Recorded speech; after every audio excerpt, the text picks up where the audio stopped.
structure with the code BTCOC303.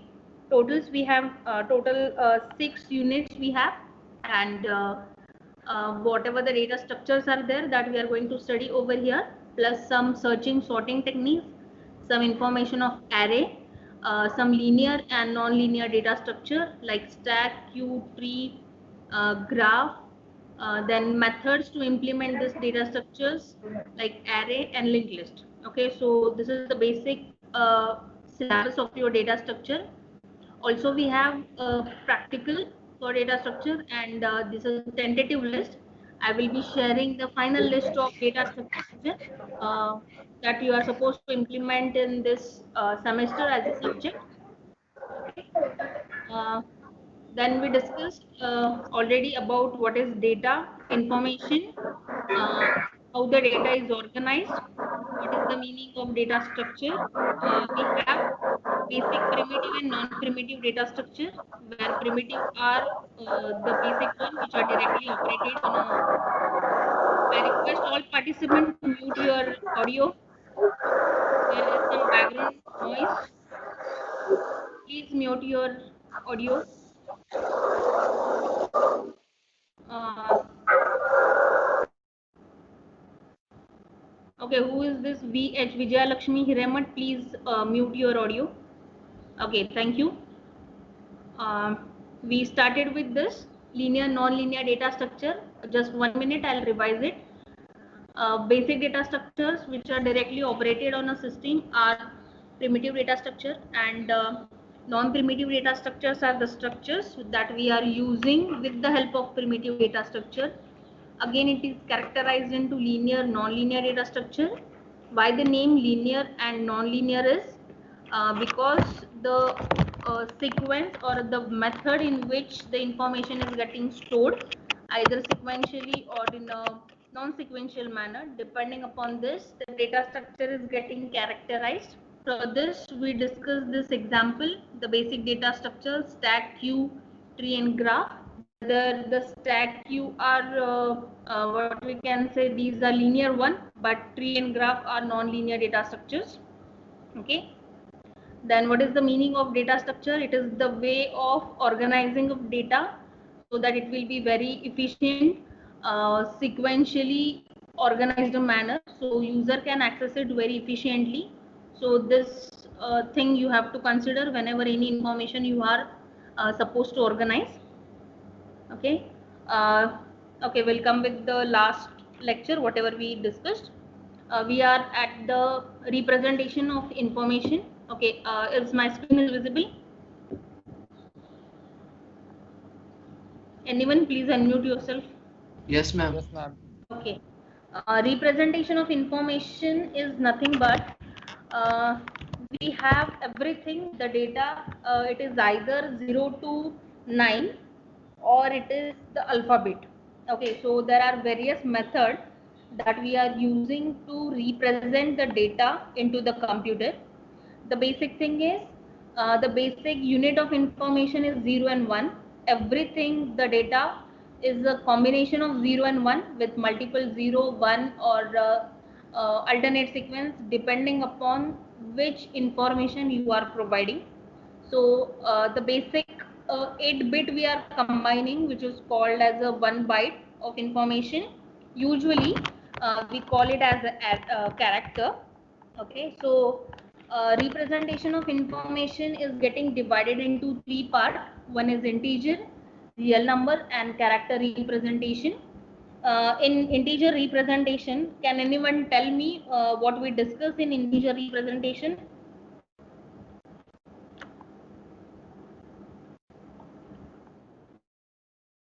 Can anyone remember what we discussed in previous lecture? Just as a summarization.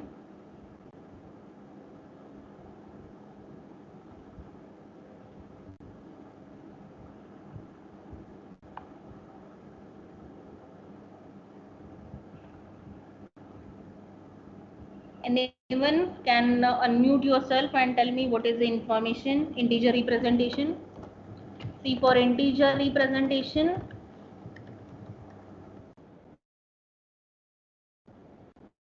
I have two options. One, I can represent the positive data or value. Second, I can represent negative data. Okay. For that purpose, anyone remember what is 1's complement and what is 2's complement? Now I have given you hint. You can answer me. What is 1's complement? Or I'll call any roll number so that that person has to answer. So just unmute yourself and tell me what is 1's complement. Anyone? 1's complement converting 1 into 0s and 0 into 1s. Okay, exact opposite we are doing in the sense if I want to write 0 1 1 1 0, this is the example we discussed. 1's complement is zeros will become 1, 1 will become 0, right? This is the 1's complement of your original number 0 1 1 0. If I want to perform negative if I want to represent a negative information, so my task is I have to make it as a 2's complement. So what is the meaning of 2's complement? If I am having 0 1 1 0, I need to add plus 1 over here. Whatever answer come, that will become my 2's complement. Okay. In previous lecture, I have given you some example to make it as 1's complement and make it as 2's complement. So why we are calling this? If you remember, if I'm having the value like 0 1 1 0, this is we are representing in the form of, this is 2 raised to, anyone? This is 2 raised to how much? 0. 0. 0. This is 2 raised to 1 and so on, right? 0 is 2 raised to wait a minute. This is 2 raised to 0, 2 raised to 1, this is 2 raised to 2, and last one is 2 raised to 3.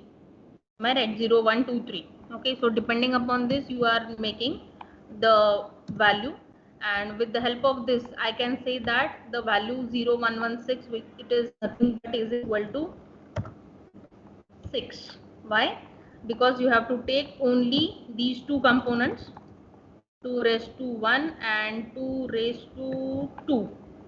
For this means wherever 1 is present, that answer you have to take 2 raised to 2. Here 1 is present, you have to take this, whatever answer come, that is your 4, and 2 raised to 2 raised to 1 is 2. Am I right? So whatever answer comes, 4 plus 2, it becomes your 6. Okay, so decimal conversion you have to perform with the help of this binary representation and vice versa, that we discussed in previous lecture. Okay, now the next term comes as we'll move to the point number 2 in integer representation, in representation of data.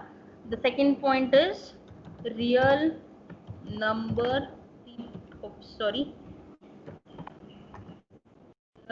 number representation. Now what is the meaning of real number representation? See, the method which is used to represent real numbers when you have or the data you have is having floating points. Floating point, like if suppose I am having 189 point suppose like 3. Okay, so this is my data. This data is having the decimal point, this one, after 9 means 289.34. So usually whenever you are using a floating point, this becomes your real number and you have to represent that real number into the system. So it is represented actually in the form of mantissa, if you heard, and the second one is exponent. Okay, it is the real number representation is done with the help of mantissa and exponent representation. Now suppose I want to convert it, Okay.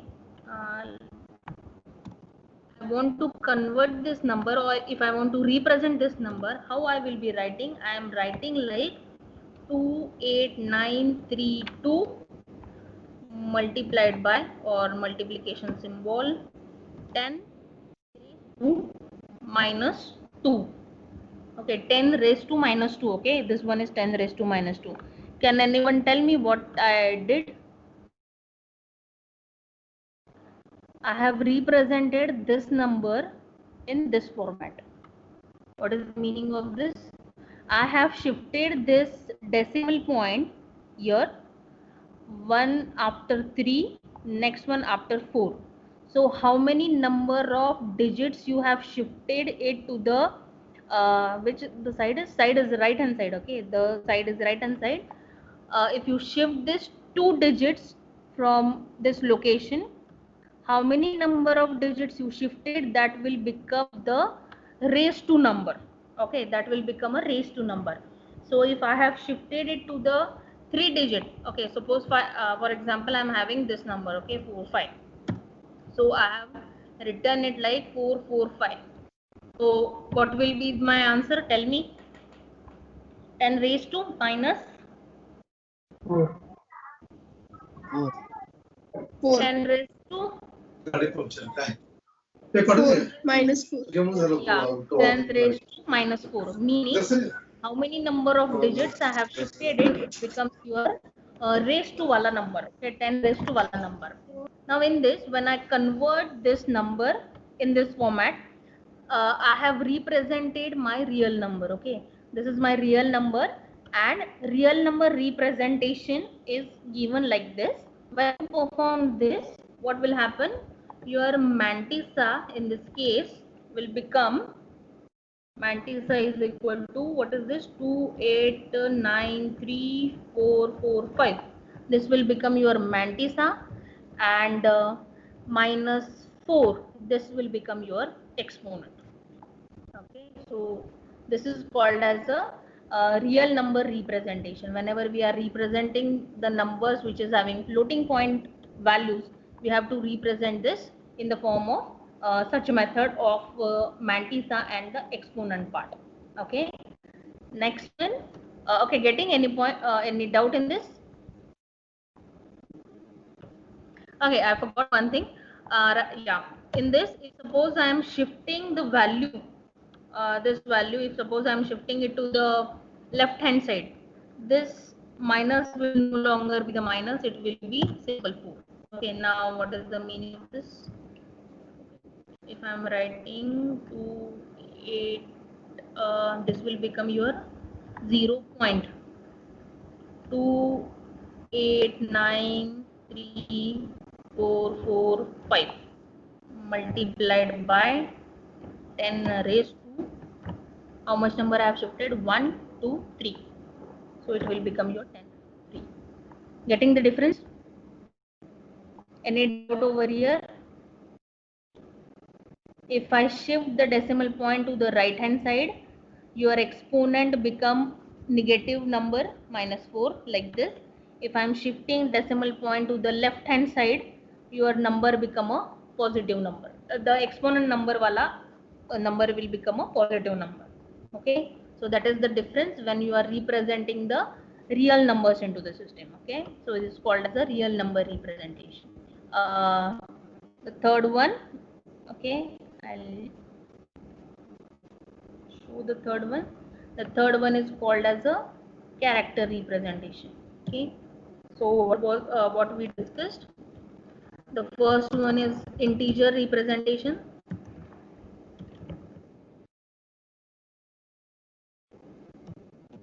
Second one is your real number representation.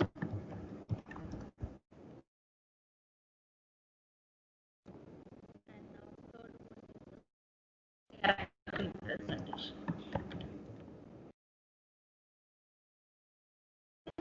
Now we'll begin with character representation.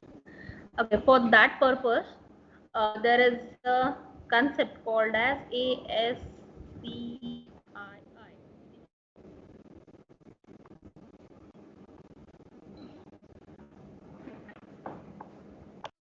Anyone know what is the meaning of this, or what is this ASCII? Have you heard it? Anyone can unmute yourself.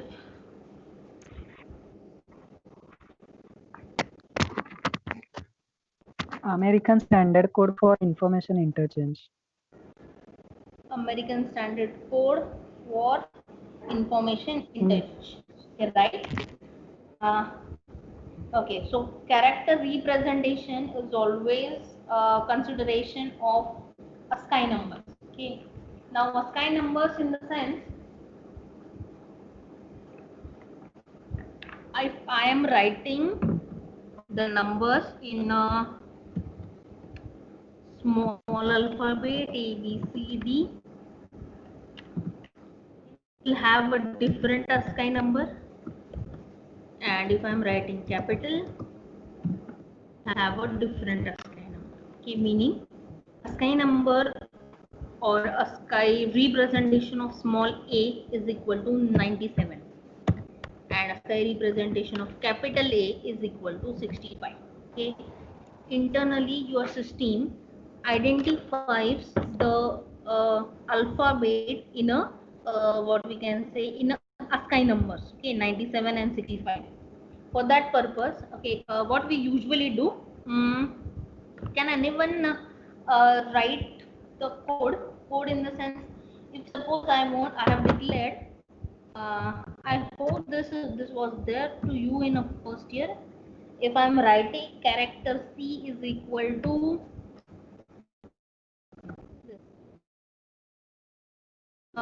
Okay, my screen is visible now, or otherwise I will go writing and you won't be able to see.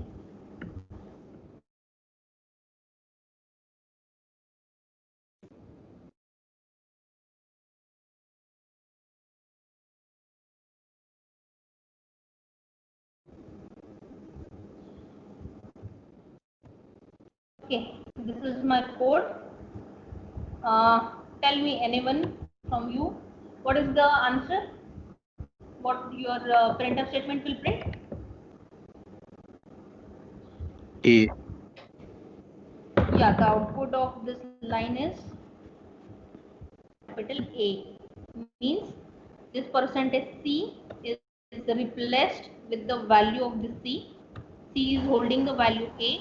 So your answer or the output of this is value is A. This will be your output of this code. Okay. Now, if I want to simply print what is the ASCII value of A, I need to change only a single thing. What that single thing is. Okay. Can anyone tell me what should I write? %D. Yeah, absolutely right. ASCII value of what can I say of A, okay, is equal to, if simply I am changing C to D, percentage C to percentage D, it will give you the answer as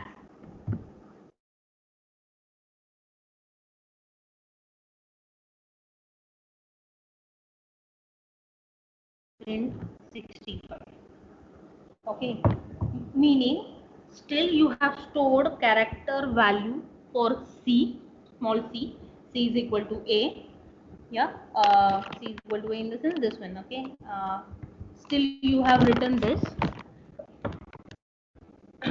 but whenever I'm using a format specifier as a percentage D, your system doesn't give you any kind of error, because we studied that if character is there you have to use percentage C, if integer is there you have to use percentage D, and so on. But still, if I am using percentage D format specifier for representing the value of C, your system won't give you error, because internally your alphabet A is identified by 65 only. Okay, so you can print the you can print the ASCII values of any alphabet by simply using percentage D symbol. Okay, so whenever I am representing the information of character, the basic thing is you are supposed to, the ASCII representation is a representation of a character. Okay, just to summarize, integer representation is nothing but ones and twos complement, binary and decimal representation. Real number representation is in the form of mantissa and exponent, and character representation is in the form of ASCII numbers or ASCII characters. Okay, so I'll wait a minute, I'll stop the notepad.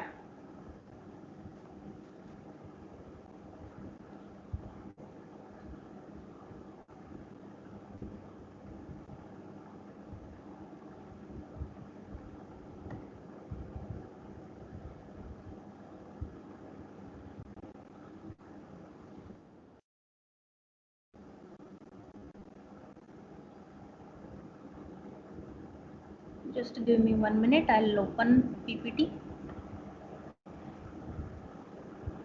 Yeah, we're discussing this representation of information. So I have completed this point of representation of information. Those you can write it or you can take a snapshot of it, your choice, because again we are discussing the content from chapter 1 itself. Okay, now moving to the next, algorithm.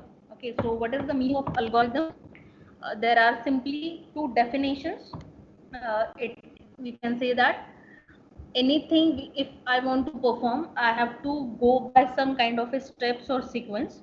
Those sequence must follow, otherwise whatever you are expecting, those answer may not system is capable to give you. Okay, so for that purpose, algorithm is nothing but a sequence of instruction that must be followed to solve any particular problem, or for any particular problem you can able to write a sequence of instruction. Also we can say that an algorithm is referring to any logical representation of the instructions which should be executed to perform a meaningful task. Now it is a typical computer language definition. So sorry, anything whatever you are writing, it must have some logic. Okay, so I am writing a plus b, meaning the logical expression has to be like two number you have to give as the input, one operation, that is plus operation, you have to give. Then after that, unless and until you print the answer, you cannot able to find that whether the correct addition took place by the system or not. So for that purpose, I have to my sequence will be take two number, perform logical addition operation, and after that print the value of your answer. So I got a meaningful task to perform addition operation. So depending upon this, you should write these three sequence. If suppose the sequence got interchanged, meaning if you are writing print answer first, then you are performing take input a and b, and then perform addition operation, this won't work, because you want to accomplish a particular meaningful task. For that purpose, the line or the word sequence of instruction is important, so that must be followed. Now for this, there are some characteristics of the algorithm that has to be satisfied, or whatever the sequence of steps you have written, those sequence of steps should fit in the all four kind of a properties or characteristics. Now there are four characteristics. One is called as a finiteness, second one is the definiteness, third effectiveness, and last one is the input and output. So these four characteristics are important. Now we'll see one by one. So finiteness, so what is the meaning of word finite? Finite in the sense some fixed, okay, some fixed amount of or fixed number of lines should be there, those total number of steps that should be in a such a way that it will give you the perfect answer. Finiteness is nothing but total number of steps used in the algorithm to accomplish a particular task.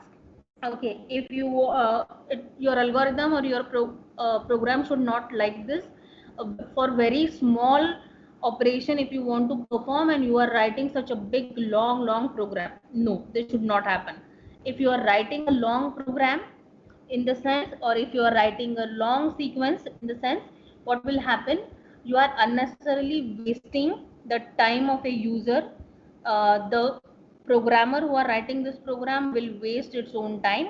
Also, this will consume a memory into the system, because as the number of lines increases, the size of your file goes increases. So unnecessarily it will consume. The basic example, if you want to take input, two input, okay, you are writing printf a, scanf percentage d a, printf b, enter b, scanf percentage d b. Instead of that, if you write input, enter a and b, and in a single line scanf a and b, so again it will reduce the task, or it will reduce the effort of a person who are writing a program. So sorry, so and so, meaning whatever the steps are there, that should be finite, it should not be too long. So it will again helpful for the user as well as for the memory. Next one, definiteness. Now what is the meaning of definiteness? How many and total number of steps whatever you have written, it should be crystal clear. Means no one statement gives the ambiguity that the question arises like, shall I do this or that?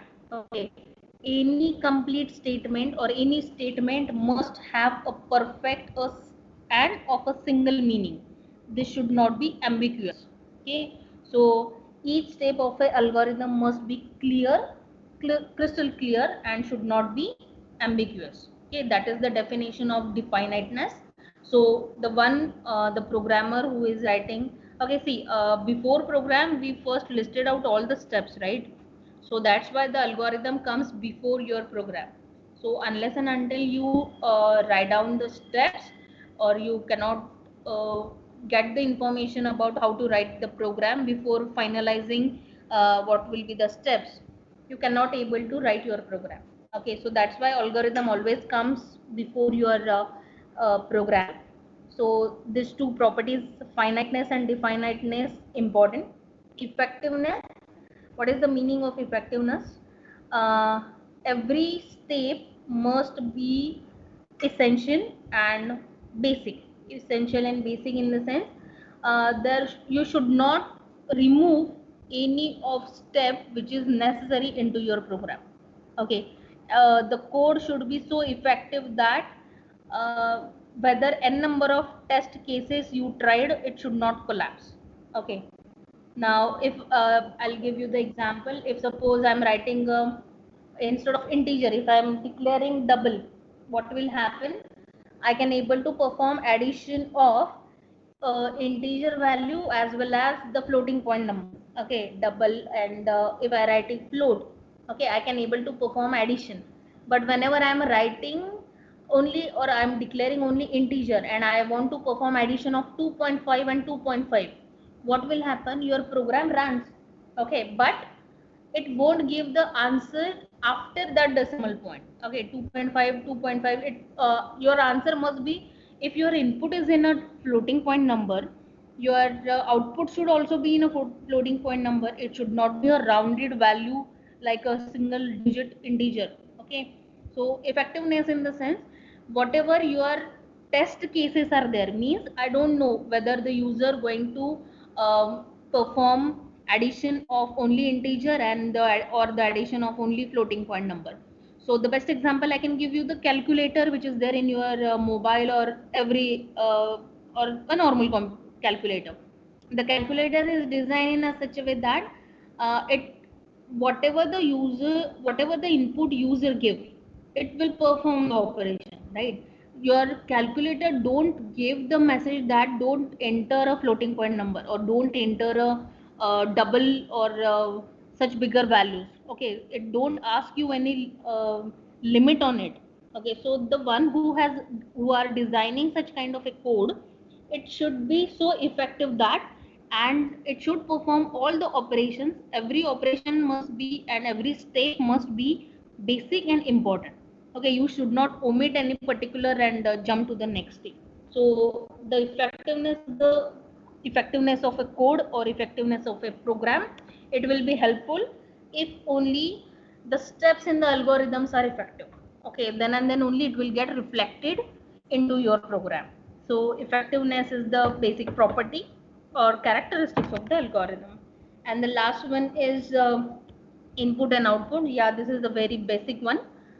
Input and output in the sense, algorithm must accept 0 or more input and it should produce at least one output.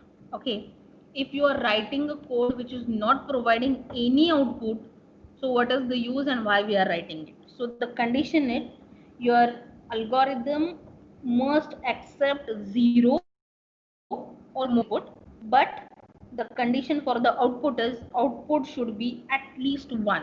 So this is the basic step for or basic characteristics of your algorithm. So any doubt in this? What is the meaning or what is the characteristics of algorithm? Finiteness, definiteness, effectiveness, and input output. Okay. Any doubt in it? Okay, can anyone tell me what is the definition of definiteness?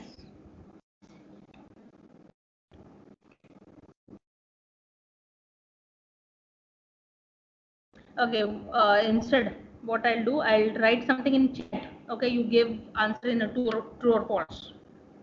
Okay, just a minute. The question I'll ask, because who will unmute and who will do that? Instead of that, I'll write something. Okay. If I'm writing, look at the chart. If each step of your algorithm, each step of your algorithm must be clear and unambiguous.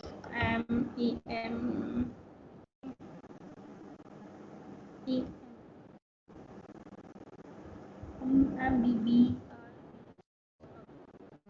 of your algorithm must be clear and unambiguous. Is called as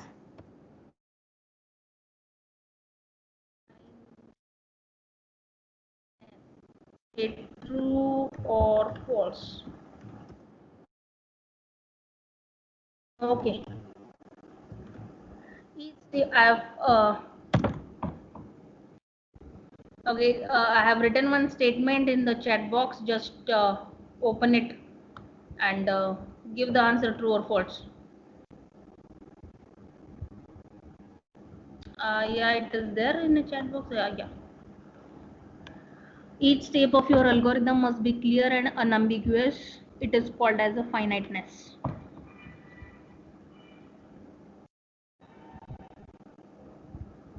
Yeah, someone has written, yes, it is definiteness. Okay, correct.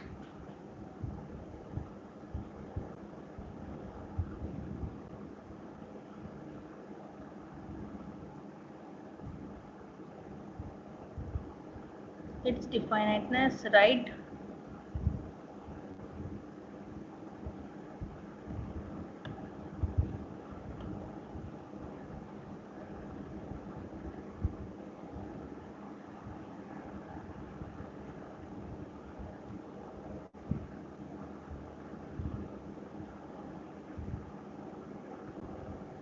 Okay, fine. Yeah, those who have written answers, they got what I try to say, means you got the properties of your algorithm.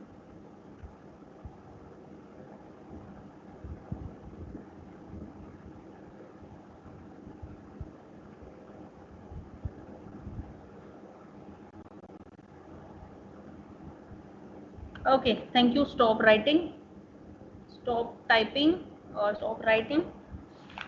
Yeah, I got the answer. Thank you. Okay. Now, as I told you, algorithm always comes before your program. So now the algorithm turn is over. we'll simply check what is the program is. We know that program is nothing but set of instructions for your computer that it's supposed to follow. This is more important. If you're writing your program that is not understood by the system, there is no use of your program. So you must write in a such a way that it should be understood by the system itself. Okay.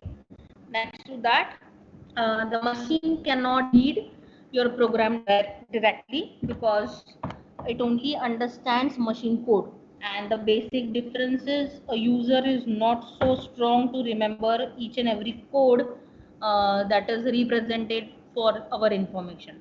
So what we are doing, we are using our normal English statements so that it will be helpful for us.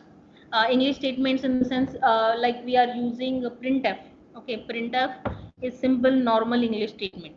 Okay, so with the help of this you can able to remember, recall the syntaxes of any programming language, because it simply uses your it uses your normal English collection of words. Okay, as we cannot understand this machine code. So what to do when you are using English and system is using machine code? There must be some mediator who is responsible for converting what you want to say to the system and what system want to say to you. Okay, so for that purpose there must be some entity which should present in between us in the sense between system and the user. Okay, if you can write the stuff in a computer language and then compiler or interpreter can change it into the sequence or the language that is understandable by the computer itself. Okay, is it visible, the screen? Screen is visible. I have some C program life cycle. Yes, ma'am. Yeah. Yes, ma'am. Okay, I know you heard it from first year or previously itself, but as a part of a chapter, I need to give that information. Okay, we are writing a source file with the extension .c. Okay, you are supplying it to the compiler. The compiler is responsible for generating the object code with the .obj file. Okay, then linker is responsible for generating executable file with the .exe. So library files are getting linked with your code whatever you have written. There are total 6 steps necessary. Your program has to become a application. Now I tell you why I'm telling you the program has to become an application. Okay, if you have run the code in Turbo C, okay, I give the basic example with Turbo C. You write a code in a notepad with the .c extension. After execution of that, you will find one particular file with the separate symbol executable of the file, meaning, okay, what I did, if suppose I'll tell you the example, I can't give that. Okay, if I'm writing a code name as a hello.c, okay, you're writing it into the editor in notepad, you compile it and you execute it. Hello.c consisting of some printf statements, hello world, such printf statement is there. Okay, when you compile it and run it, there will be the executable with the application, or we can say with .exe file will be created into your bin folder. Okay, I hope all of you are familiar with the Turbo C. In bin folder you will be having 3 files with the same name. One is hello .c wala file, that is C file. Second one is obj file with .obj extension, and third one is the executable file. Okay, if you try directly to open executable, double click on that executable, you will find that it is the application of your program. Okay, म्हणजे I'll tell you in Marathi. Okay, जर तुम्ही सगळं turbo सी close करून टाकलं परत आणि नुसतं turbo सी open करून बिन मध्ये गेलात आणि त्या ऍप्लिकेशन वरती क्लिक केलं, you will find the black screen. Black screen will show you the output of program whatever you have written it. Okay, so that is nothing but any file has to become a executable with the application, right? .exe. So any program or any application that we are usually using in our system is nothing but the application. .exe is the end product given to you, okay, that you are using it directly. So आपण जे काय नवीन software download करतो play store मधनं वगैरे ते सगळे एक EXE file असतात जे तुम्हाला त्यांनी बनवलेला सोर्स कोड अल्टर करायला तर देतच नाहीत, and you cannot even able to see what the code they have written to generate this. Okay, now if possible, just wait a minute, I can show you something.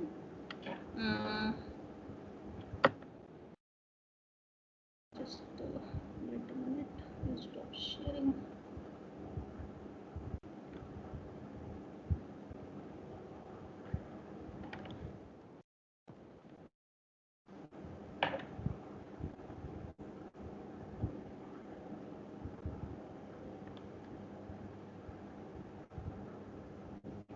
Okay, just a minute, I'll share the screen. Okay, the basic example I'll show you. Okay, what you can see over here. Okay, काय दिसतंय? Anyone? What you can see? Google. Yeah, Google. Okay, what you Google doing web over here? page. Yeah, you are looking at a Google page. Okay, Google has provided you the end product Google to search whatever you want to do. But if suppose, okay, if I have given a right click is visible over here. दिसतंय का मी काय करते ते? Yes. Okay, I'm clicking view page source. Can you able to see something? Yes, ma'am. So many lines of coding. Is it visible? दिसतंय का? No, ma'am. No. No, ma'am. No. No, ma'am. Is it not visible? No, ma'am. Okay, just a No. minute. Okay. Wait. I'll share one No, more ma'am. time. No. Okay, fine. Now check it.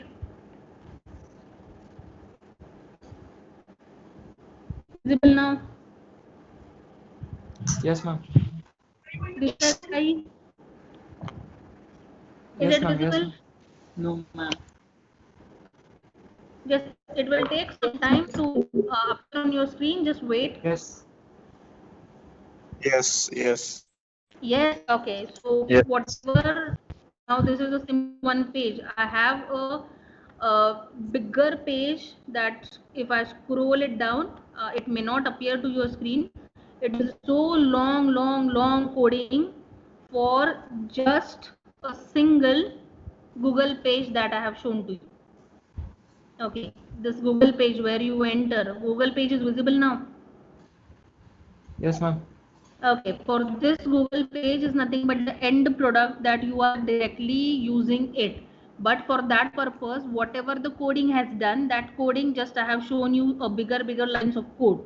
That is nothing but Google is giving you the application directly .exe, and you are directly utilizing the end product. And whatever the code I have given you, you cannot even able to change it, or if you try to change it, it won't save or it won't update it at the Google servers because we are not from the Google people. Okay, so that's why what I want to tell you, anything, whatever you code, whatever the program you write, it becomes a end product called as a .exe. So the output of your program is in a .exe file. So just wait, I'll stop this and I'll open my PPT.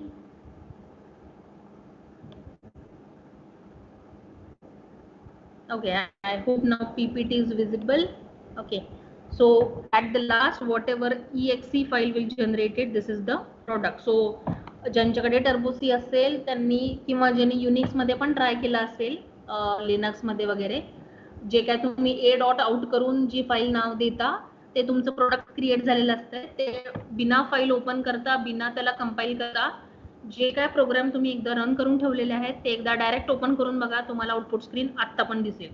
तुम्ही 6 महिन्यापूर्वी जरी केलेला programme असेल, run your direct exe वाला file, it will show you the output. Okay, so from writing a code to the execution, it has some separate steps. You are writing it on an editor. Preprocessor is responsible for attaching your header files to it, source code .c and .h file. All the symbols are getting replaced in between your preprocessor to compiler. From compiler to linker, all the library files are getting attached with the object file. Loader is responsible for loading all your data as well as all library files, header files into the memory. Unless and until it gets loaded into the memory, you cannot able to see the output, and at the last you can execute your program. So when it is there in your CPU, you can provide input, like you are writing enter A and B, you are providing input 2, 3, and your system or your CPU is responsible for calculation of this, and it will generate the output. Okay, so this is the life cycle of your C program. If someone is write it down, or if you want, you can take a screenshot. Better to take a screenshot and keep it in your folder of DS. So whatever you are working with DS, because I don't know how many of you have made a book and you are writing a note of data structure in a single book, but I suggest you to keep or make one book and write it down all the things or small notes whatever we are discussing during the lecture.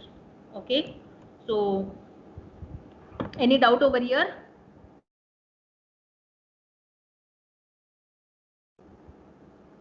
Any doubt?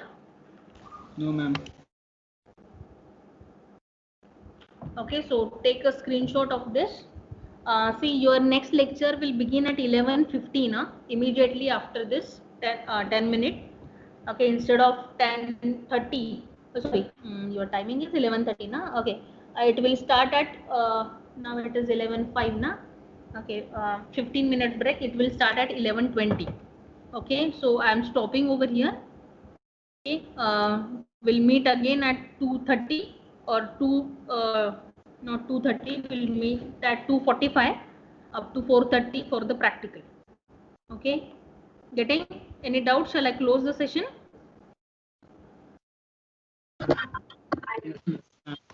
Yes, ma'am. Okay, thank you. By 15 minutes you can come. Okay, at 11:20 your next lecture will start. Okay, thank you. Bye bye.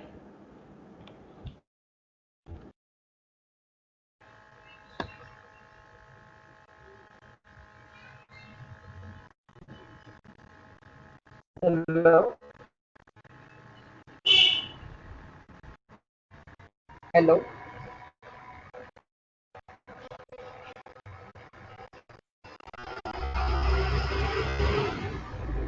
Am I?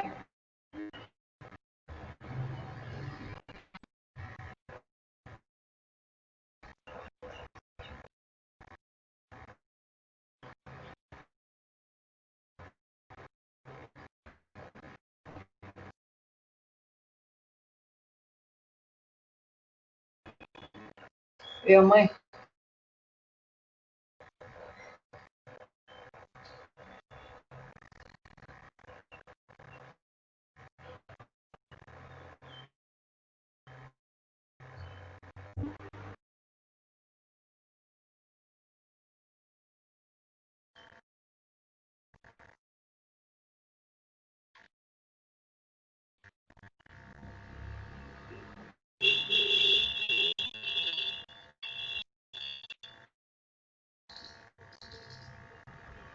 Oh.